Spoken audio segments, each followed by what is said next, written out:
हाय divine souls, कैसे हैं आप सभी। जब से मार्च मंथ स्टार्ट हुआ है, मैंने अपने हर वीडियो में बताया है कि इस मंथ में बहुत कुछ होने वाला है। लाइक लूनर इक्लिप्स भी है, सोलर इक्लिप्स भी है, full moon, new moon, retrograde, सब कुछ मानो इसी मंथ में है। तो क्लियरिंग, पर्जिंग आपके जो कार्मिक है ट्रिगर कर रहे हैं। पैसों की प्रॉब्लम हो सकती है या फिर अबेंडेंस आ सकती है। डीएम के साथ लड़ाई झगड़ा हो सकता है या फिर रियूनियन हो सकता है। मानो सब कुछ इस मंथ में होने वाला है डीएफ। तो यहाँ पे सबकी एनर्जी अलग अलग हो सकती है, लेकिन देखो, जो भी आप जिस भी एनर्जी से गुजर रहे हो, उसको समझना है कि एनर्जी आखिर में हमें समझाना क्या चाहती है। अगर सब कुछ ठीक है, बैलेंस फॉर्म में हो, डायमेंशन इंक्रीज हो रहा है, डीएम की तरफ से कुछ ना कुछ आपको हलचल सी दिखाई दे रही है, लेकिन इसके बावजूद भी आगे क्या करना है। सब कुछ तो ठीक चल रहा है, डीएम आ भी गए हैं, ग्रोथ भी हो रही है, बट अब क्या।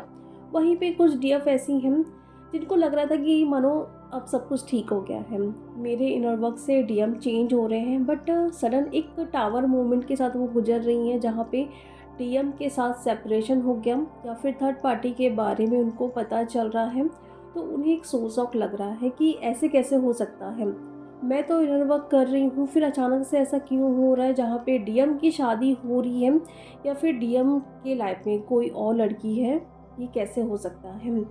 तो कुछ भी हो रहा है, एनर्जी को बस देखिए और जानिए कि आपको ये समझाने की क्या कोशिश कर रही है। Blood full moon red colour है, तो फियर की एनर्जी हो सकती है, एंगर की एनर्जी, फ्रस्ट्रेट होना, ओवर थिंकिंग करना, कोई भी बात पे सामने अगर कुछ दिखाई दे रहा है तो उसमें भी रिएक्ट करना, या फिर कुछ नहीं भी हुआ है तो भी डर की एनर्जी को आप अपने अंदर फील कर पा रहे होंगे। या फिर कुछ डीएफ ऐसी हैं जिन पर अटैक्स बहुत ज़्यादा हो रहा है। जब भी होली का टाइम आता है ना, तो ये जो ब्लैक मैजिक है या फिर ये जो एनर्जी, डार्क एंटिटीज़, इसका असर कुछ ज़्यादा होने लगता है। क्योंकि इस टाइम अगर आपके कार्मिक्स हैं तो वो आपको कंट्रोल करने के लिए आप पर ब्लैक मैजिक करेंगे, कुछ ना कुछ चीज़ें आप पर करते जाएंगे। इसीलिए आपको इस टाइम निगेटिविटी अपने सराउंडिंग फील हो सकती है। सोने में दिक्कत हो रही है, जैसे कोई आपके आसपास है, आप पर अटैक्स कर रहे हैं। वियर्ड सी एनर्जी को फील कर पाना जो कि आपको बिल्कुल भी अच्छा फील नहीं करवाएगी। स्मेल आ सकती, गंदी सी स्मोक सी स्मेल आ रही है। ड्रीम्स में आप देख पा रहे हो कि बहुत सारा खाना आप खा रहे हो, खाना पक रहा है, टॉयलेट आप देख रहे हो, या फिर डार्क एनर्जी को देख पाना, अंधेरा देख पाना, ये साइन है कि आप पर अटैक्स हो रहे हैं या फिर एनर्जी बैलेंस फॉर्म में है।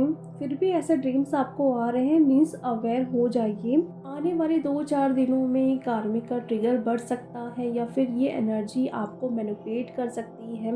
एंटिटीज़ जो है आप पर अटैक्स कर सकती है। तो यूनिवर्स पहले से ही आपको अवेयर करवा रहे हैं कि प्लीज़ संभल कर रहिए, प्रोटेक्शन ज़रूर लेना है, अपना ऑरा लॉक करके रखिए।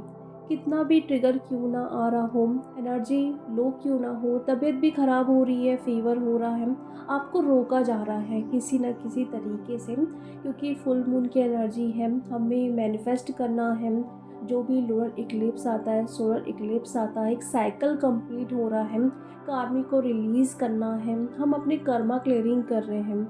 हद से ज़्यादा पर्जिंग होना बता रहे हैं कि आपके कर्मा क्लियरिंग हो रहे हैं। यहाँ पे दो चीज़ें आपको हद से ज़्यादा दिखाई देने वाली है। पहला कर्मा क्लियरिंग, सेकंड कार्मिक क्लियरिंग, दोनों में बहुत अंतर है। कर्मा क्लियरिंग, आपके कर्मा क्लियर होंगे, वहाँ पे डीएम के भी कर्मा क्लियर होंगे, वहाँ पे जो कार्मिक हैं उन पर अटैक्स कर सकते हैं, या फिर यहाँ पे जो कार्मिक है आपके, वो आप पे अटैक्स कर सकते हैं, ट्रिगर कर सकते हैं। मीन्स टाइम आ चुका है, उनको रिलीज़ करना है। हद से ज़्यादा उनको एंटरटेन करने की कोशिश मत करिए।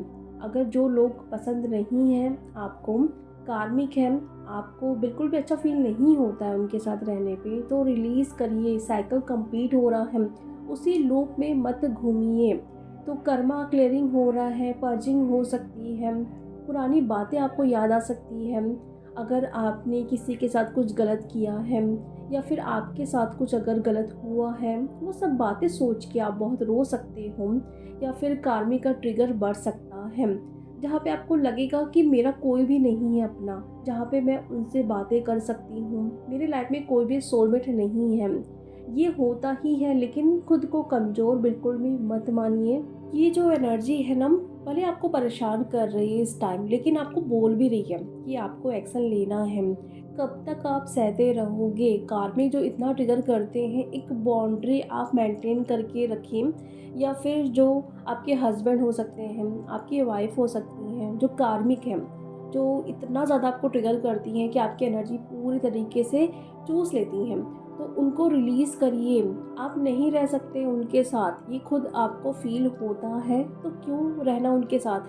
लेकिन आप ये सोचते हो कि बच्चे हैं, कैसे हम उनसे अलग हो, या फिर सोसाइटी क्या बोलेगी, कहाँ से हम अपना खर्चा चलाएँगे? वो सब कुछ आप डिवाइन के ऊपर छोड़िए ना। पहले से ही आप ये सारी चीज़ें सोच लेते हो, तो फिर कैसे आप रिलीज़ करोगे? इमोशनली कहीं न कहीं आप उन पर डिपेंड हो चुके हो कि ये मेरा खर्चा चलाते हैं, ये कैसे भी हैं, लेकिन यहाँ पे रह के मुझे किसी भी चीज़ की ज़रूरत तो पड़ती नहीं है। बाहर जाऊँगी तो मुझे खुद ही अपनी लाइफ़ को चलाने के लिए मेहनत करनी पड़ेगी, तो फिर क्या हो रहा है? आप एक विक्टिम स्टेट पे पहुँच चुके हो, जहाँ पे आपको ये लग रहा है कि मैं कुछ नहीं कर सकती अपने लाइफ़ में, या फिर मेरी लाइफ़ में अबंडेंस आ ही नहीं रही है, तो मैं कैसे अपना खर्चा या अपने बच्चों का खर्चा चलाऊँगी? तो क्या हो रहा है? सैक्रल चक्र ब्लॉक्ड हो रहा है। अबंडेंस जो आने वाली है, आपकी ग्रोथ, आपके अंदर इतनी सारी क्रिएटिविटी है, उसको आप पहचान नहीं पा रहे हो। क्या करना है, ये भी समझ नहीं आ रहा है। काफ़ी सारे डीएफ के ये क्वेश्चन होते हैं, मैं किस करियर को चूज़ करूँ जहाँ पे मेरी ग्रोथ हो? मीन्स आपको पता ही नहीं है, आपका सैक्रल चक्र बुरी तरीके से ब्लॉक्ड है। अगर वो ओपन होता तो आपको इंट्यूशन आती, आपकी जो क्रिएटिविटी है वो बाहर आती, आपको मन करता कि मुझे ये करना है, ये मेरी क्रिएटिव साइड है, तो फिर कैसे आप उसमें फेल हो सकते हो डीएफ? एनर्जी जो चल रही है, इतना आपको पता है कि हो क्या रहा है मेरे साथ, लेकिन इस एनर्जी को हम कैसे फेस करें, ये आपके लिए जानना ज़रूरी है। ट्रिगर आ रहे हैं, इमोशनल आप हो रहे हो कोई भी बात सोच के, स्पेशली अगर कुछ नहीं भी हो रहा है तो पुरानी बातें सोच सोच के आप ट्रिगर हो रहे हो या फिर परेशान हो रहे हो, तो इसमें आपको रिएक्ट नहीं करना है। जाके डीएम को कुछ बातें नहीं सुनानी है। रिएक्ट कर रहे हो मीन्स वो चीज़ अभी हील नहीं हुई है, इसीलिए वो सब कुछ सरफेस पे हो रहे हैं। आपको ये समझना ज़रूरी है कि जो भी आपके सामने इस टाइम आ रहा है वो कहीं एक इल्यूज़न तो नहीं है, क्योंकि इस टाइम ना इल्यूज़न भी आपके सामने आएंगे आपको थोड़ा मैनिपुलेट करने के लिए, कि आप बोलते तो हो कि हाँ मैं 5D में पहुंच गई हूँ, बट कितना आपने काम किया है? एक छोटे से ट्रिगर से आप हिल जा रहे हो, तो फिर आप कैसे कह सकते हो कि आप 5D में पहुंच चुके हो? इसलिए पेशेंस में रहिए, थोड़ा एनर्जी को जाने दीजिए, इतना जल्दी रिएक्ट करने की बिल्कुल भी ज़रूरत नहीं है। ग्राउंडिंग ज़रूर करना है।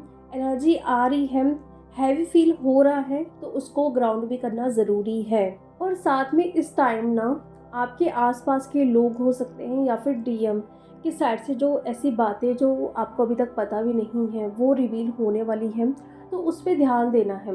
कई बार क्या होता है, जो हमारे अपने होते हैं, जो सोलमेट्स होते हैं, या फिर डीएम को ही हम ले लेते हैं, अगर उनकी कुछ ऐसी बातें जो रिवील हो रही है, जो डिवाइन आपको दिखाना चाहते हैं, बताना चाहते हैं कि अभी उनके साथ ये सब कुछ हो रहा है, या फिर वो अभी भी थर्ड पार्टी में हैं, लेकिन कई डीएफ क्या करती हैं, इसको इग्नोर करती हैं कि अगर मैं बोलूँगी तो डीएम कहीं चले ना जाए, और मैं बिना बात किए हुए कैसे रह सकूँगी उनके बिना, तो वो बात करते रहती हैं, थर्ड पार्टी भी है फिर भी। तो इस चीज़ को ना आपको इग्नोर नहीं करना है। डिवाइन अगर दिखा रहे हैं तो उसको देखना भी है, डीएम को रिलीज़ करिए, क्योंकि आप रिलीज़ नहीं करोगे तो वहाँ से कार्मिक का ट्रिगर हो गया या फिर कर्मा क्लियरिंग, ये सब कुछ कैसे स्टार्ट होगा? आप हमेशा चाहते हैं कि डीएम के मैं साथ रहूं, लेकिन ऐसा बिल्कुल भी नहीं हो सकता, क्योंकि जब तक आप उनकी लाइफ से नहीं जाओगे तो उनकी अवेकनिंग कैसे होगी, उनको पता कैसे चलेगा कि उन्होंने कितनी बड़ी बड़ी मिस्टेक्स की हैं। तो थोड़े टाइम के लिए अगर जाना ज़रूरी है, जो आपके लिए, आपकी जर्नी के लिए ठीक है, तो उसमें कोई बुराई तो है नहीं। इसलिए रिवील हो रही है चीज़ें। कोई भी आके आपको बता रहा है डीएम के बारे में या फिर किसी और के बारे में, तो सोचो समझो अच्छे से 10 बार, उसके बाद ही रिएक्ट करना है। कोई डिसीजन भी लेना है तो उसको 100 बार सोचिए कि कहीं आप गलत रास्ते पे तो नहीं जा रहे हो, कुछ गलत तो नहीं कर रहे हो। कम से कम 4-5 दिन का आप इंतज़ार करिए, क्योंकि एनर्जी जब चेंज होती है तो जो भी हमारे थॉट्स होते हैं ना वो भी चेंज होते रहते हैं।